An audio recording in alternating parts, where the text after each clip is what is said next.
अस्सलाम वालेकुम नाज़रीन, मैं सुभान सिद्दीकी चैनल से। नाज़रीन, हमारे एक शख्सियत एक अहम मुलाकात प्रोग्राम के तहत आज हम बीआरएस के सीनियर और नरगुंडा से ताल्लुक़ रखने वाली एक ख़द्दावर शख्सियत के पास हाज़िर हुए हैं, जिनका ताल्लुक़ माइनॉरिटी डिपार्टमेंट से रहा है।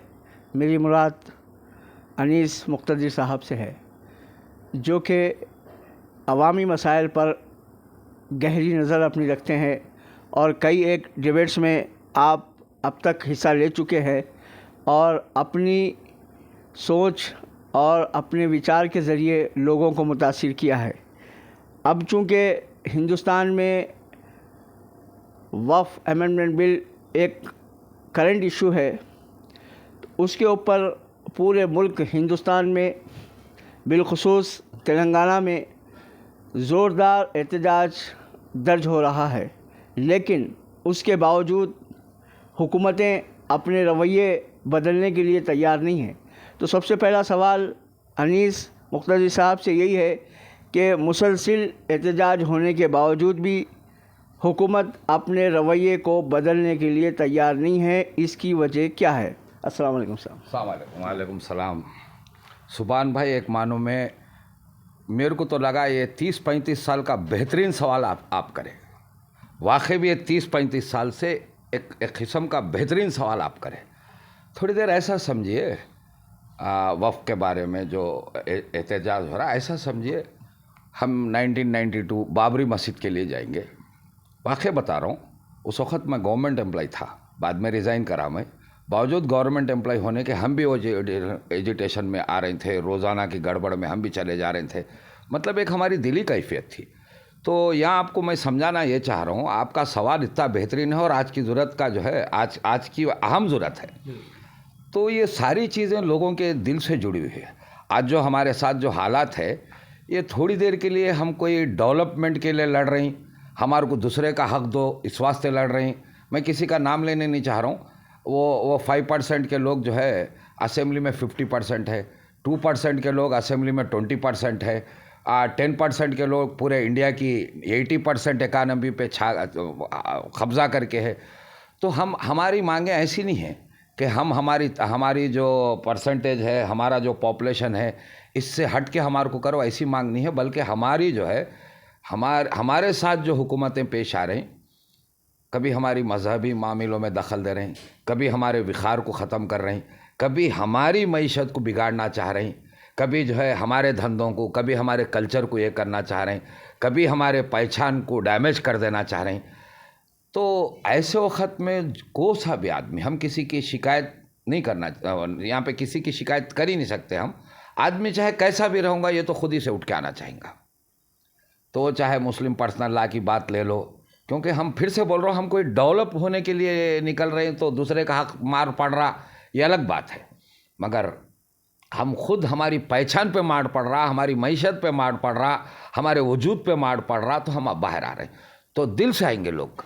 अब आप जो सवाल करें, बावजूद उसके मुस्लिम सारी हुकूमतें झुक के कहीं को नहीं आ रहे, वो नहीं। थोड़ी देर के लिए फिर से मैं पीछे जाके आपके सवाल पे आता हूँ। आज बीजेपी है, बीजेपी को आपका वोट की ज़रूरत नहीं है। ज़बान से नहीं बोलेंगे कि आपका वोट नको, मगर आपके वोट की ज़रूरत नहीं है। अब बीजेपी को क्या करना है आपके साथ, आप किसी और को वोट डाल के कहीं कुछ ऐसा ना हो जाए कि वो आगे निकल ना जाए, ये बीजेपी को डर है। तो वो क्या करेंगे, आपके वजूद पे, आपकी पहचान पे, आपके विखार पे हर जगह मारने की कोशिश करेंगे। थोड़ा बावजूद उसके हम पीछे चले जाएंगे। बाबरी मस्जिद जब टूटी, उस वक़्त कांग्रेस की हुकूमत है, या मैं वैसे मैं जो है टीआरएस से हूँ, मगर मैं पॉलिटिकल किसी को क्रिटिसाइज़ करना नहीं चाह रहा हूँ। हम क्या है, हम क्या करना चाहिए, इसी पे बात करना चाह रहा हूँ मैं। तो इसका मतलब मैं कांग्रेस बोला तो इसका उस मतलब मत लो। तो उस वक़्त कांग्रेस की हुकूमत है, मस्जिद हमारी टूट गई और लोग जो है खुले आम निकल के तोड़ दिए, और हम भी निकले, मुसलमान भी जो है एहतजाज करे, ये करे। बावजूद उसके खैर अब एक संगीन मसला, एक जो है कम्युनल टाइप पे जाता, बोल के हम सब्र करें, ये अच्छा है। थोड़ी देर के लिए अच्छा भी है, ये भी अच्छा मैसेज है। मगर कहीं ऐसा नहीं होना बाद में हम हाल में देखना शुरू करें कोई जाके दरगाह को रंग डाल दे रहा। थोड़ी देर के लिए रंग डाला तो क्या बोलेंगे, जनरल एतबार से अगर सोचें तो बदतमीज़ी है, बेवकूफ़ी है, फिर लाओ एक 5,000 ला लो, फिर हम डाल लो, कई को झगड़ा पंचायत बोल के भी बोल सकते, कोई बुरी बात नहीं, अखलाकी पहलू है। मगर यहाँ पे मकसद को गौर करो, मकसद को गौर करो। उन जो है आपको आप घर पे भी बैठे तो उन छेड़ना चाह रहा, बिल्कुल कुछ अनासिर ऐसा करना चाह रहे हैं तो हुकूमत की तरफ से जो पॉसिबिलिटी वो करना चाह रहे हैं। थोड़ी देर के लिए आप ऐसा समझो, आज जो हुकूमत थोड़ी देर के लिए, ऐसा नहीं होना चाहिए, वैसे भी पॉसिबल नहीं है, इंडिया में 20 करोड़ 25 करोड़ की तादाद है, नस्लें सब क्या बोलते हैं जीनोसाइड पे अगर आ गए तो जब क्या करेंगे आप। तो ऐसे में जो है वो लोग जो रुके हैं, मैं ऐसा समझ रहा हूँ, आपको और भी तकलीफ़ां देना चाहेंगे और भी आपके वजूद पे मारना चाहेंगे, मगर जो रुके हैं वो आपकी वजह से, आपकी तादाद की वजह से थोड़ा आपका परसेंटेज, आपका पॉपुलेशन एक वजह रखी तो फिर इंटरनेशनल मीडिया में बदनाम होंगे, इंटरनेशनल कम्युनिटी इस वास्ते रुके हैं। तो एक मानो में हम एहसान के ऊपर जीते जा रहे हैं, किसी के एहसान के ऊपर आपका वजूद हो रहा। तो आप जो सवाल करे थे, अब ऐसी कई, अब लंबा हो जाएगा, अब आप समझिए आर्टिकल 371 कश्मीर के बारे में, आखिर हमारे को उससे कोई लेना देना नहीं रहेगा, हम यहाँ पे है तो कश्मीर पे जो हो रहा, तो ये वाकई छेड़खानी। क्यों? आर्टिकल 371 कश्मीर के लिए स्पेशल एक्ट है, तो 72 नागालैंड के लिए है, 73 त्रिपुरम के लिए है, 74 मिज़ोरम के लिए है, 75 अरुणाचल प्रदेश के लिए। खैर आर्टिकल का नंबर मैं नीचे ऊपर हो रहा हूँगा, मगर 71 से 79 इन्हीं के लिए स्पेशल स्टेटस के लिए है। बिल्कुल। तो ये एक निकाल रहे हैं, बदनाम कर रहे हैं कश्मीर को, क्या कि स्पेशल दे रहे हैं, ये दे रहे हैं, बोल रहे हैं। अब रही बात वक्फ बिल, सेम हिंदू एंडमेंट है, उनकी भी लाखों की जायदाद है और रहना भी चाहिए, रहना भी चाहिए। कोई मंदिर को कोई दिया होगा कहीं एक आध वक्त, वहाँ के हालात के लिहाज से एक आध एकड़ मुसलमान दिया तो दिया होगा, हमारी भी मस्जिद को कहें तो भी एक आध आदमी, कोई हिंदू आदमी भी एक आध वक्त मस्जिद को दिया होगा। मगर देखा क्या जाता, औकाफ को सारे मुसलमान देंगे, अपनी जायदाद देंगे, क्यों देंगे? फ्यूचर के जो है इस्लामिक वेलफेयर के लिए, मुस्लिम वेलफेयर के लिए। कब यहाँ पे नहीं सवाल है कुछ, आपको रोक रहा हूँ बीच में कि जब हम ये बात करते हैं कि कोई गैर मुस्लिम वक्फ को देना चाह रहा कोई ज़मीन तो हम लेते, लेकिन वक्फ बोर्ड में गैर मुस्लिम को नहीं देते, तो इसके ऊपर बहस चली कि भाई आप गैर मुस्लिम की जायदाद लेंगे लेकिन अपने वक्फ में गैर मुसलमान को नहीं लेंगे, इसके बारे में आप अच्छा ये ज़रा सेकंड फिर से पूछिए आप एक बेहतरीन सवाल करे थे, मैं उसको जितना लंबा आंसर हो रहा, और वो वाकई भी मैं आपको पहले बोला 30-35 साल में इतना बेहतरीन सवाल है ये बोल के बोला, क्योंकि हमें क्या करना चाहिए। अब आज जैसे वक्फ जो है एंडोनमेंट है वो उनको होना चाहिए, हमारी वक्फ हमारे को रहना चाहिए। अब वक्फ को आके क्या बोल रहे हैं, पहले तो आपको बदनाम कर देंगे, वक्त जो है कहाँ बोले वहाँ चले जाते हैं, हम बोल रहे हैं भाई हर साल हर गवर्नमेंट की हालत में हमारी वक्त चले जाते जा रही, हमारी कब्जे हो रही। भाई पिछले में अगर टीआरएस है, मैं टीआरएस से हूँगा, 2 एकड़ कब्जे छुए होंगे मगर हमारा कुछ बड़ा नहीं। उससे पहले अगर कांग्रेस थी तो हमारे 2 और 4 एकड़ कब्जा छुए होंगे मगर हमारे बड़े नहीं। आज क्या बोल रहे हैं, हमारी वक्फी लोगों की जायदाद है, बोल रहे हैं। कितनी बड़ी बदनामगी है, कितनी बुरी बात है, कितनी बुरी बात है। तो ऐसे जो है हमारे वजूद पे, हमारे इस पे मार कर रहे हैं। आपका जो पहला सवाल था जो मैं बोला बेहतरीन सवाल है, अब यहाँ पे आप आइए, आज वक्फ का बिल के खिलाफ मुसलमान निकल रहे हैं, 100% निकल रहे हैं। एनआरसी के लिए निकले 100% निकले, मुस्लिम पर्सनल लॉ पे जब छेड़खानी हो रही निकल रहे हैं, बिल्कुल निकल रहे हैं। अब यहाँ समझने वाली बात है, समझने वाली बात क्या है, वो तो एजिटेशन किसको बोलते, हम क्या कर रहे हैं। हम जो कर रहे हैं एजिटेशन ज़रूर है, नहीं बोल के नहीं होता, और जो निकल रही बिल्कुल वो काबिल तारीफ़ है। मगर यहाँ और एक पॉइंट को समझना है, ये नहीं समझ के हम कर रहे हैं तो हमारा सारा करने के बाद फिर गारत हो जाएगा। गारत होने के अलावा फिर एक सामने वाले हमारे दुश्मन को या हमारे से जो छेड़खानी करने वाला है उसकी बावजूद हिम्मत बढ़ते चले जाएंगे, और इससे उन अपना वोट बैंक पॉलिसी को, मतलब एक ऐसी भी पॉलिसी आ गई, रोड़ा डाल के वोट लो, लोगों के घरा बना के वोट लो, लोगों को जो है जीडीपी बढ़ा के वोट लो, हमारे कर्जे कम करके वोट लो। ये तो जो है अच्छे खासे सोच विचार रखने की पार्टियां और अच्छे खासे मुल्का करने का काम है। आज हिंदुस्तान की हालत ये हुई, पोलराइजेशन के ऊपर वोट का भी परसेंटेज बनाना चाह रही बीजेपी, और हो रहा भी। बीजेपी को जो वोट मिल रहा है उसमें बिलखुसूस 5-10% वोट तो यही रहेगा। हमारी पार्टी मुस्लिम दुश्मन है, लिहाजा ही नहीं रहना, हमारे को रोड़ा नहीं तो नहीं, हमारे को घरा नहीं तो नहीं, हमारी पास रिश्वत रहा तो रहा, हमारा जो ऐसा भी 8-10% बीजेपी को जो वोट डाल रहे हैं सारे के सारे वो नहीं होते। तो समझो अब कितनी दूर जा रहे हैं। अगर ये परसेंटेज बढ़ाने के वास्ते बीजेपी अगर एनआरसी में आपको छेड़ी तो वक्त में छेड़ेंगी, वक्त के बाद फिर का एक प्लानिंग का उनके एक प्लानिंग कम्युनिटी बैठ के और एक नई छेड़खानी पे लाएंगे। अब आपका जो सवाल था हम फेल क्यों हो रहे हैं, अब यहाँ पे आइए आप। तेलंगाना होना, एक दिन धरना दे दिए कुछ भी नहीं होता, या एक दिन वंटा वारपू बोल दिए, रोडों पे आके पका के खा रहे, थोड़ी देर के लिए तेलंगाना होना पका के खाने क्या, तो दूसरे दिन कुछ भी नहीं होता। एक दिन कॉलेजां बाइकाट कर रहे हैं, कुछ भी नहीं होता। एक दिन 4 लड़के जो है अपने आप को सुसाइड कर दे रहे हैं, अपने आप को जला ले रहे हैं, बहुत अफसोसनाक बात है, मगर कुछ भी नहीं होगा। मगर जिस दिन ये मैसेज जाएगा नहीं अब ये रुकने वाले नहीं हैं, एक मिनिस्टर को बाहर आने मुश्किल हो जाएंगी, एक गवर्नमेंट चलने मुश्किल होंगे, कलेक्टर ऑफिस खुला रखना मुश्किल हो जाएगा, एक बस छीनने मुश्किल हो जाएंगी। अब तो जो लोग एजिटेशन कर रहे हैं उनकी रहम पेच हम कुछ कर सकते। वो लोग ये गारंटी दिए कि बसों को कुछ भी नहीं बोलेंगे, आप आराम से जाए तो बसें चलेंगे, ट्रेनों को कुछ भी नहीं बोले आराम से जाओ तो चलेंगे, मगर अगर वो बोले आज रोक देंगे तो हम कुछ भी नहीं करें। ये मैसेज जिस दिन जाएगा तो आपको तेलंगाना आएगा, आया बिल्कुल। ये मैसेज जिस दिन जाएगा तो आया। अब हमारे साथ क्या हो रहा, जो तेलंगाना के लिए अगर 14 साल 12 साल लड़ने पाया, हमारा काम बिल्कुल यूँ समझो 6 महीने के अंदर बनेगा, मगर हमारा एक जगह मैसेज में गड़बड़ हो रही, हमारी कोशिश में, हमारी नीयत तो हमारी कैसी है, वो तो दिल से जुड़े हुए चीज़ें हैं, वो तो पहले ही बोला, ये तो कोई भी निकलेगा, ये तो कोई भी निकलेगा भाई। थोड़ी देर के लिए टीआरएस वाला बिल्कुल निकलेगा, कांग्रेस वाला बिल्कुल निकलेगा, कम्युनिस्ट वाला बिल्कुल निकलेगा, नमाज पढ़ने वाला निकलेगा, बेनमाजी निकलेगा, थोड़ी देर के लिए ईमानदार निकलेगा, थोड़ा ऐसा वैसा बच्चा भी निकलेगा। तो जब ऐसे वक्त ऐसी चीज़ के लिए भी हम परेशान हैं तो कहाँ हमारे से गलती हो रही या कहाँ हमारे से भूल चूक हो रही, कहाँ हम गड़बड़ में आ रहे, ये देख लेना है। तो इसीलिए बोला, और ये वक्त के लिए भी वही सोचिए, बाबरी मस्जिद के लिए भी वही सोचिए, मुस्लिम पर्सनल लॉ के लिए भी ऐसी सोचिए, एनआरसी के लिए भी ऐसी सोचिए, कल सारे चीज़ों के लिए ऐसी सोचिए।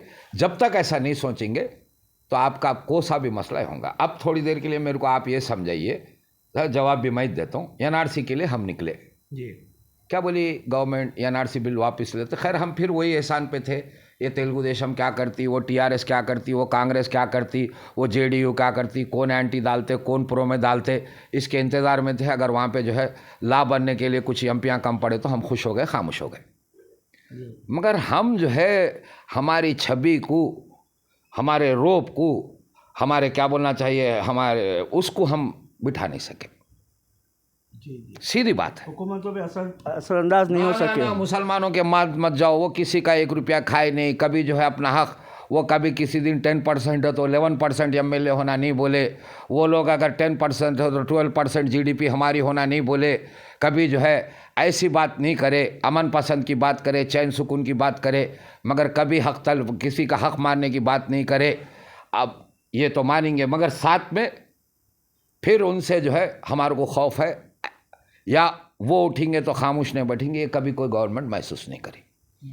इतना ज़रूर मालूम है 20 लाख मुसलमान, 20 करोड़ मुसलमानों को छेड़ लिया, अगर वो पूरे के पूरे उड़ गए तो एडमिनिस्ट्रेशन का बहुत बड़ा प्रॉब्लम होता है। हिंदुस्तान चाहे तो 10 दिन के लिए रुक जा सकता, मतलब बंद समझिए, आप ट्रेना रोकना चाहे रुक जाएंगे, बसा रोक, जाहिर बात है। तो ऐसा कभी मैसेज नहीं गया। इसकी वजह क्यों? क्या? इसकी वजह क्या है? इसकी वजह क्या है, एनआरसी के लिए आज पूरे मुसलमान, चाहे कोई से भी, मैं नलगुंडे से हूँ, नलगुंडे वाले रहने दो, निज़ामाबाद वाले रहने दो, या करीमनगर वाले रहने दो, या मिर्यालगुड़े वाले रहने दो, या भांसवाड़े वाले रहने दो, भैंसा वाले रहने दो, कहीं वाले भी रहने दो, पूरे मस्जिदां जब जमा हो जा रहे हैं, एक मीटिंग कर रहे हैं, एहतजाज कर रहे हैं, चले जा रहे हैं। क्या मैसेज जाना? आप यहीं मैसेज रुक गया आपका, यहीं मैसेज रुक गया आपका। क्या रुक गया बोले तो क्योंकि गवर्नमेंट के पास एक बड़ा मैकेनिज्म है, हर जगह एसबी है, हर जगह जो है इंटेलिजेंस है, ये लोगों को रिपोर्ट देना पड़ेगा, देंगे। वो बहुत गर्मी चल रही है एनआरसी के लिए, निज़ामाबाद में इतने लोग उठे, आदिलाबाद में इतने लोग उठे, या करीमनगर में इतने लोग उठे, महिमनगर नलगुंडे में कल उठने वाले हैं। एक हफ्ते के बाद क्या होगा, नहीं नहीं वो लोग फिर अब हो गया ख़त्म, वो तो अब एनआरसी कुछ भी हो, नहीं उठते, अब हो गया उनका, वो रस्म अदा कर दिए। ये मैसेज इंटेलिजेंस के जरिए, इसके जरिए जाएगा। फिर दूसरा वफ के मामले में भी वही अमल हो रहा बोल के आप ऐसा बोल, जरा ठहर जाइए आप। फिर दूसरी एक बात इसमें, खैर अब वो कोई भी बिल रख लो या मैसेज भाई आप बदलो आज वक्त के मामले में। भाई मिसाल के वास्ते कोई बड़ा शहर है, वहाँ 50 मस्जिदें हैं, हर दिन 3-3 मस्जिदें निकलेंगे, सेम टीआरएस की कॉपी कर दो, यानी तो सेम आज़ादी, क्योंकि आज कोई देख के नहीं है, 70 साल 75-77 साल हो गए तो लोगों की याद नहीं रहेंगी। तेलंगाना एजुटेशन तो सबको याद है, उसमें क्या हुआ, आज हम वंटा वारपू करेंगे, क्या करेंगे, वो पका खाएंगे रोडों पे। अरे रोडों पका खाए तो इससे क्या हुआ, तो हाँ इससे लोग इकट्ठा होते जाएंगे, लोग बात करेंगे, मीडिया होगा। आज क्या करेंगे, कुछ भी नहीं करेंगे, हाँ तरकारी की दुकाना लगाएंगे। तेलंगाना एजुटेशन ऐसे ही होते गया। आज क्या करेंगे, खाली नारे लगाएंगे। आज क्या करेंगे, शाम में जमा होंगे, स्पीचा मार के जाएंगे, कोई बस नहीं रोकेंगे, कुछ भी नहीं। ये इंपॉर्टेंट है। आज़ादी में वैसी हुआ, आपको 1857 से 1947 तक 90 ईयर्स कोई रुके नहीं, तो रोज़ाना फायरिंगा नहीं कर लिए, रोज़ाना पुलिस स्टेशनों पे धरने नहीं दे दिए या पुलिस स्टेशनों को नहीं लूटे, तो ये होना चाहिए। अब इसके लिए सबसे पहली बात एक रॉन्ग मैसेज क्या गया। और फिर और एक बात यहाँ पे क्लियर करूँ, एक आम आदत डाल दी मुस्लिम कम्युनिटी को। हमारे लीडर्स क्या कर रहे हैं, कभी भी पब्लिक नहीं उठे तो कोई लीडर कुछ भी नहीं करता। थोड़ी देर के लिए आप असद साहब की बात देख लीजिए, मैं पार्टी कोसी भी रहने दो, पार्लियामेंट में खैर उनके साथ के काबिल के, उनकी काबिलियत क्या कम हो गई।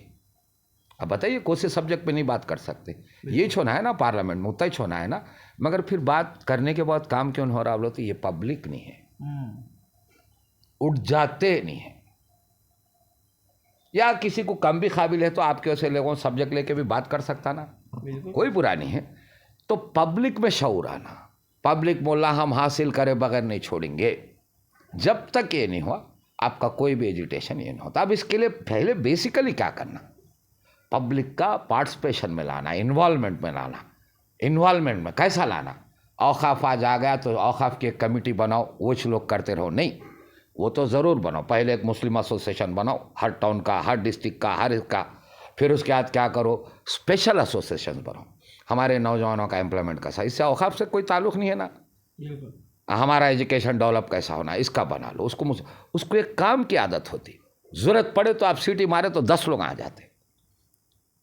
उसके बाद भैया जो डिस्क्रिमिनेशन चल रहा इसका बनाओ, कुछ भी नहीं करना हो, महीने के एक मरता 1000 पाम्पलेट आम बांट के डिस्क्रिमिनेशन हो रहा है, कभी भी अच्छा नहीं होता, उसका काम उसको कर लेने दो।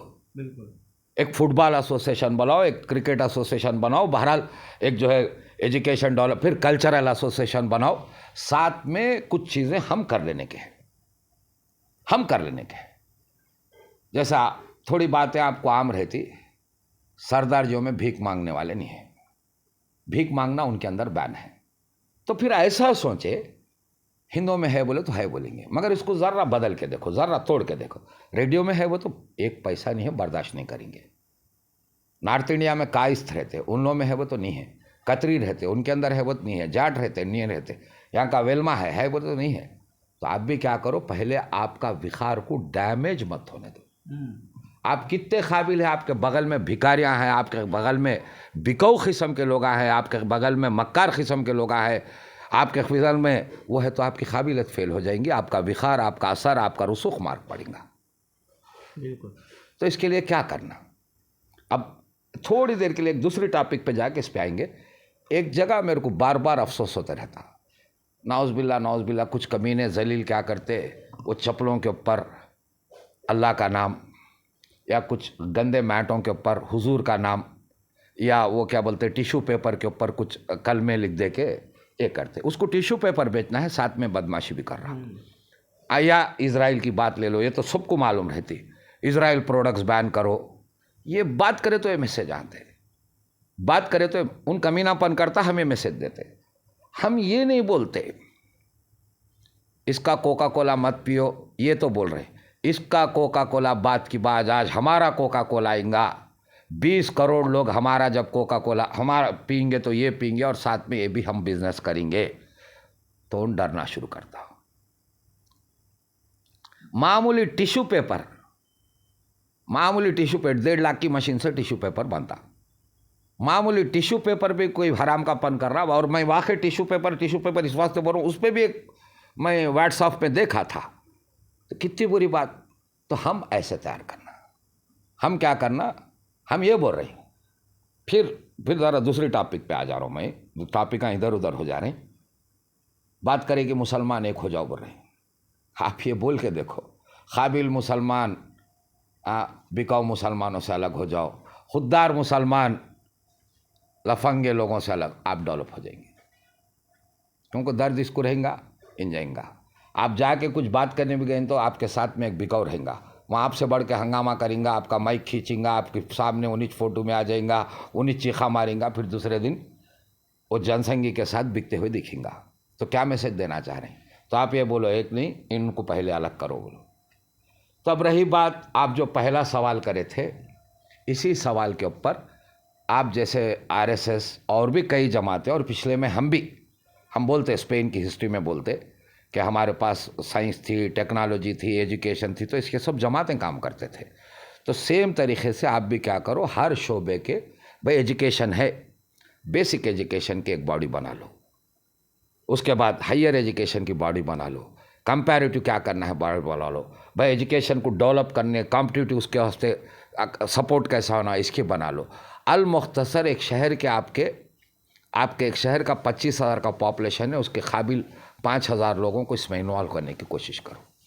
और कई हमारे रिटायर्ड ऑफिसर्स हैं, खाली घरों में बैठ के उनका यूज़ करो, उनको प्लेटफॉर्म्स बनाओ। तो इससे क्या होगा, पहले कम्युनिटी में एक पॉजिटिव वे हो जाएगा। हमारे को पूछने वाला ही नहीं बोले सा, हमारे अंदर कुछ है ही नहीं बोले सा, अब हमारे पास कुछ है तो क्या होगा, मस्जिद बनाने के लिए या हैसो मस्जिद को रिपेयर करने के लिए हमारे पास कमेटियाँ बनते। बिल्कुल होना चाहिए हमारे को मस्जिद, मगर मस्जिदा बनाने के वास्ते इसकी इकानमी को, फैक्ट्री बनाने वाले को भी पैदा कर लेना, इकानमी डेवलप करने वाले को पैदा कर लेना। अब रही बात, आप जो फेल हो रही, ये इंटरनल ऑर्गेनाइजेशन फेल्यूर की वजह से। हमारा ऑर्गेनाइजेशन कुछ है ही नहीं, हम मोस्ट अनऑर्गेनाइज्ड सेक्टर के हैं आज। तो हमारे ऑर्गेनाइजेशन आना, जो मुसलसिल काम करने वाले बनना, उसके बाद में असर पड़ना शुरू होगा। अब आखिरी बात आपके सवाल की सोच लीजिए, 1984 आज 2025, 41 साल, बीजेपी को आप कम से कम इज्जत से भी देखना नहीं चाह रहे। मतलब एक भिखार है, छोड़ो जी कहाँ का बीजेपी वाला, चल उधर हट, बोले सा देख रहे, सदखे में एक एमपी, एक बहरहाल खुद ही का एमपी, अटल बिहारी वाजपेयी साहब लखनऊ को अपने टिकट से जीते, उसके बाद वारंगल से तेलुगु देशम के अलायंस से जंगारेड्डी साहब तुफेल में जीते। क्या करे, शिलान्यास बोल के निकाले, उसके बाद रथ यात्रा बोल के निकाले, फिर उसके बाद थोड़ी देर के लिए अयोध्या में ईंटा नहीं मिलते, घर घर से ईंट होना। तो लोगों को ऑर्गेनाइज करने के, पार्टिसिपेट करने के तरीके हैं। कोई आदमी गलत को आग बगाने कर रहा तो आप सोचिए आप कितना कर सकते। आप आपका काम करिए, एससी की बात करिए, बीसी की बात करिए, लोग जो मजलूम हैं उनकी बात करिए, इकोनॉमिकल जो डिफरेंस है, कंपनियां जैसा लूट ले रही, मामूली धंधे वाला ख़राब हो रहा है, सारों की बात करिए, फिर आप ही हुकूमत पे आएंगे। इस वास्ते के दुनिया में हर जगह जो हुकूमत कर रहा वो सिर्फ और सिर्फ माइनॉरिटी है। अगर इंडिया में माइनॉरिटीज़ हुकूमत नहीं कर रहे समझ रहे तो आप गलती कर रहे। माइनॉरिटी की वजह मुसलमान नहीं है, माइनॉरिटी की वजह वो लोग जो मेजॉरिटी में कम है। यहाँ पे अब फिर आखिरी बात पे आपको समझा देता हूँ। अब ये हिंदू है फिर माइनॉरिटी क्या, हिंदू हुकूमत नहीं कर रहा, आपको बताने वोट बैंक के लिए हिंदू ये कर रहा। अगर नॉर्थ में चले गए 3-4 बड़े कास्टें हुकूमत कर रहे हैं, जाट आहिर ये लोग हुकूमत कर रहे हैं, कई गए राजपूत कर ले रहा, कई गए साउथ में चले गए तो वहाँ का जो अगला हमारे पास आए, कभी तेलंगाना या मुत्तहिदा आंध्रा की हिस्ट्री में कभी भी यहाँ पे रहा सीएम कौन रहा, एक ही मर्तबा एससी सीएम बने। बकाया हमेशा क्या रहे, कभी कम्मा था, कभी रेड्डी थे, कभी विल्मा थे, ये थे, मगर तो थोड़ी देर के लिए वो इस माइनॉरिटी से। तो एक मानो में उन लोग ऑर्गेनाइज हुए। वैसी आज आप मुस्लिम माइनॉरिटी है, इधर इससे देखें तो आप आराम से ऑर्गेनाइज होते। सबसे पहले आज के वक्त का काम जैसा वक्त की बिल का खिलाफ करना, ये करते हुए कल बैठ के आपके ऑर्गेनाइजेशंस बना लीजिए। एक एक शहर में 25-25 ऑर्गेनाइजेशन जब तक नहीं बनेंगे, आप कल के दिन 30 साल के बाद में भी आपको रिजल्ट सही नहीं आएगा। जैसा बीजेपी 40 साल पहले आपकी नज़रों में भी नहीं थी, आज वो पावरफुल बनी। 30 साल के अंदर आपको फिर रिजल्ट आएगा और आप मोस्ट पावरफुल रहेंगे। तो इसके लिए आप पहले लोकल ऑर्गेनाइजेशंस अलग अलग किस्म के बनाइए, तो हर काम आपका सक्सेस होगा। बहुत बहुत शुक्रिया। तो नाज़रीन, आपको ये हमारी गुफ्तगू कैसी लगी और आपने इस गुफ्तगू से क्या हासिल किया, अपने कमेंट्स में ज़रूर, हमारे कमेंट बॉक्स में अपने कमेंट ज़रूर लिखें।